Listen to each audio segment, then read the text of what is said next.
बहुत आभार, धन्यवाद। माननीय मंत्री शिक्षा विभाग प्रोफेसर चंद्रशेखर जी।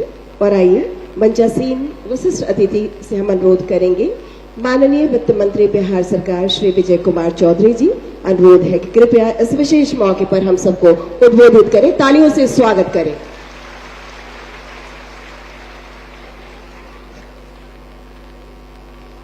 माननीय मुख्यमंत्री महोदय, हमारे साथी शिक्षा मंत्री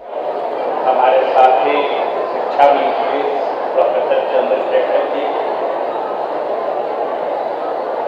विकास आयुक्त विवेक जी और शिक्षा विभाग के अपर मुख्य सचिव श्री दीपक जी के साथ उपस्थित सभी बिहार सरकार के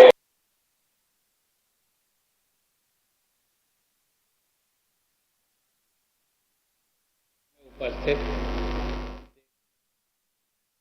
प्यारे छात्र छात्राओं और मीडिया के साथियों, सबसे पहले हम शिक्षा विभाग को, इनके मंत्री, अपर मुख्य सचिव के साथ तमाम अधिकारियों को बधाई देते हैं।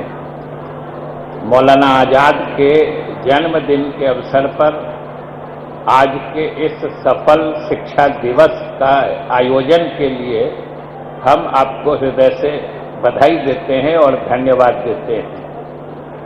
आप सब जानते हैं कि आज शिक्षा दिवस है और पूरे मुल्क में यानी पूरे देश में आज शिक्षा दिवस मनाया जा रहा है। लेकिन खास तौर से आप हमारे जो बच्चे हैं, छात्र छात्राएं हैं, उनको ये जानकर न सिर्फ प्रसन्नता होगी बल्कि आपको गौरव बोध होगा, गर्व महसूस होगा जब आप ये सोचेंगे कि आज का जो दिन है यानी शिक्षा दिवस के रूप में मौलाना आजाद का जन्म दिवस, इस चीज से पूरे मुल्क यानी पूरे देश की पहचान आपके बिहार और बिहार ने ही कराई थी। इसके पहले नहीं मनाया जाता था।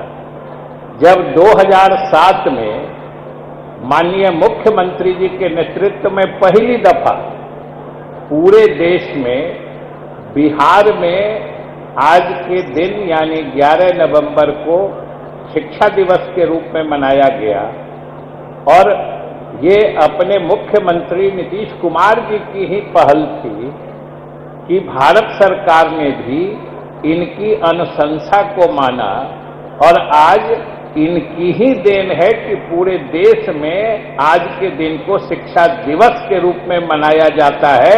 तो ये तो समझिए हम बिहार वासियों के लिए फख्र की बात है। और आज शिक्षा दिवस की शुभकामनाएं देते हुए मौलाना आजाद के बारे में तो बहुत चीज आप शाहिदी जी ने तो समझिए कि अपने उर्दू जुबान में ये लच्छेदार उनकी हिमायत की, उनके जिंदगी के बारे में बताया। इतना ही समझे होंगे उतना ही में समझ गए होंगे कि वो कितने महान लोग थे। और उस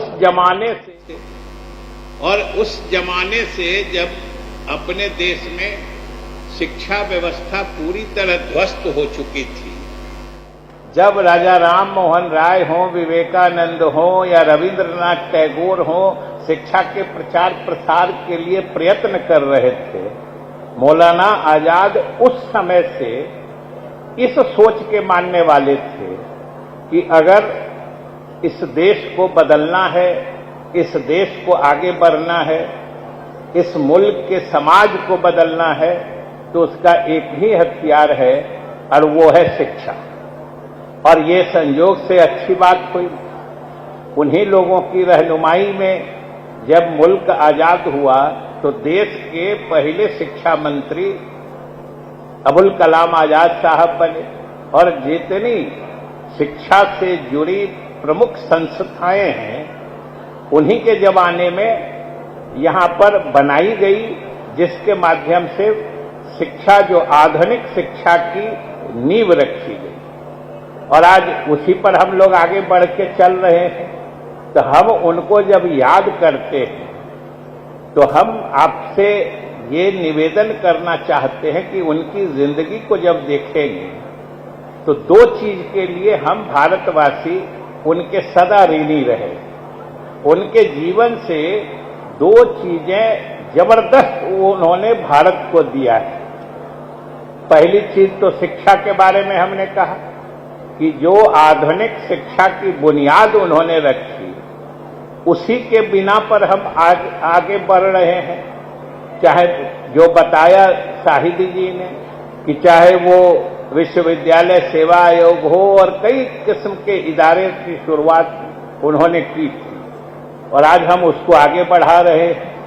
और मुख्यमंत्री जी तो जो मौलाना आजाद का फलसफा था, जो उनका सिद्धांत था, जो वो चाहते थे, यानी सामाजिक क्रांति और परिवर्तन का पहिया या उसकी धुरी शिक्षा को बनाना चाहते थे, आज जिस ईमानदारी से या जिस मुस्तैदी से मुख्यमंत्री के नेतृत्व में बिहार में उसको लागू किया जा रहा है, शायद ही किसी दूसरे प्रांत में इस तरीके से लागू किया जा रहा है। और आज देखिए कि उसका नतीजा सामने आ रहा है।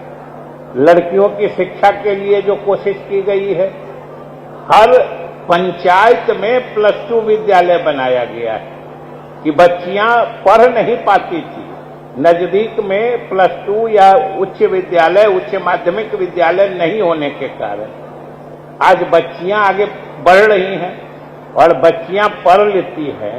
इसका कितना दूरगामी प्रभाव होता है, इससे सामाजिक, आर्थिक हर तरह के परिवर्तन होते हैं। तो आप समझ सकते हैं कि भाई हम ये सरकार मौलाना आजाद के आदर्शों को 100% लागू करने के लिए प्रयत्नशील है।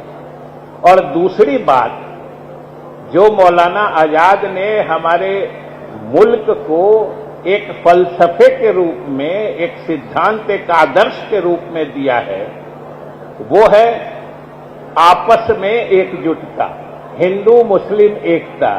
शाहिदी जी अपनी बातों में उसी तरफ इशारा कर रहे थे कि आप याद करिए कि आजादी के जमाने से लेकर आजादी के तुरंत बाद देश में कई तरह की ताकतें थी, कई तरह की शक्तियां थी जो विभाजनकारी काम में लगी हुई थी। लेकिन उस समय गांधी जी के नेतृत्व में जो अल्पसंख्यक समुदाय की तरफ से सबसे ऊंची आवाज में सांप्रदायिक सद्भाव या हिंदू मुस्लिम एकजुटता की बात, जो आवाज सबसे ऊंची सुनाई देती थी, वो मौलाना आजाद की होती थी। और उसके लिए न जाने उनको क्या क्या कहा गया, लेकिन वो भीतर से हिंदू मुस्लिम एकता के हिमायती थे।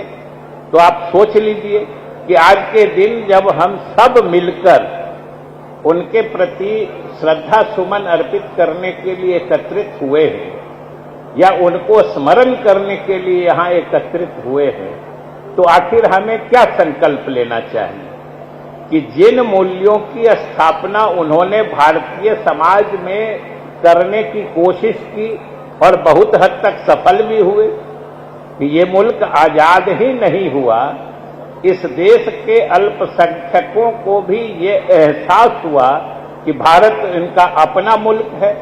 इसमें तो सबसे बड़ी भूमिका मौलाना आजाद की थी। तो जिस चीज की बुनियाद उन्होंने रखी भारतीय समाज में, आज तो हम सबको संकल्पित होना होगा कि वो चीज अपने समाज, अपने प्रदेश या अपने देश से मिटने नहीं पाए। इसके लिए तो हम सबको संकल्पित होना होगा। और अपना, जैसा कि हमने कहा कि बिहार में नीतीश कुमार जी के नेतृत्व में तो सरकार जो मौलाना आजाद के जो मुख्य रूप से दो चीज जिसके लिए हम उनको याद करते हैं, चाहे शिक्षा हो या सांप्रदायिक सौहार्द हो, हिंदू मुस्लिम एकता हो, इस सब पर तो हमारे सरकार की उपलब्धियां न सिर्फ प्रशंसनीय है बल्कि अनुकरणीय है। दूसरे प्रदेशों में इसकी मिसाल दी जाती है। और आप याद करिए कि पिछले 15-20 वर्षों से या लगातार कितने वर्षों से बिहार में सांप्रदायिक सद्भाव है। और मुख्यमंत्री जी के प्रशासन की ये सबसे बड़ी खासियत है कि किसी भी सांप्रदायिक तनाव के मामले में ये इनका प्रशासन सबसे अधिक संवेदनशील होता है। और उसी का नतीजा होता है कि आज इस सूबे में हर जात धर्म के लोग अमन चैन से रह रहे हैं, जी रहे हैं। तो उनके आदर्शों पर हमारी सरकार चल रही है। अंत में सिर्फ एक बात के प्रति हम आगाह जरूर करना चाहते हैं कि फिर से एक तरह से जिन समाज को तोड़ने वाली ताकतों को दरकिनार करते हुए, उसके खिलाफ आवाज बुलंद करते हुए मौलाना आजाद ने भारतीय समाज को एकजुट बनाए रखा था। और उसी एकजुटता का परिणाम हमारा देश आजाद हुआ था और हमारा मुल्क भारत आज इस रूप में हम लोगों को मिला है।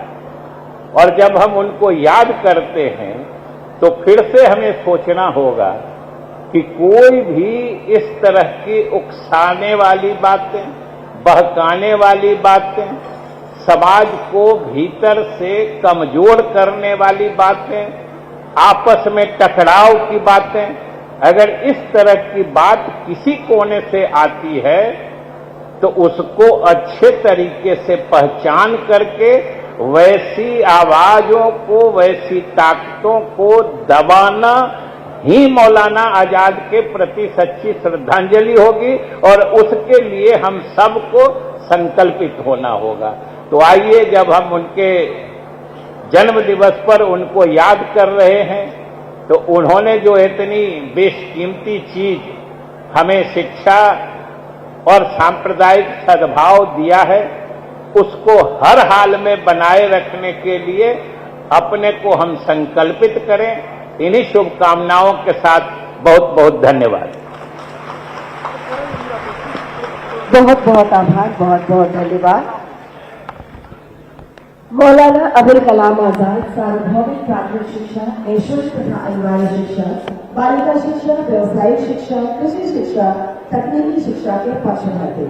और हमारा बिहार भी दूरदर्शी व्यक्तित्व माननीय मुख्यमंत्री जी के नेतृत्व में इसी ओर अग्रसर है। मैं हृदय से अनुरोध करती हूँ माननीय मुख्यमंत्री श्री नीतीश कुमार जी से अपनी वाणी से इस सभा को सुशोभित करने की कृपा करें, हमारा मार्गदर्शन करें। जोरदार तालियों से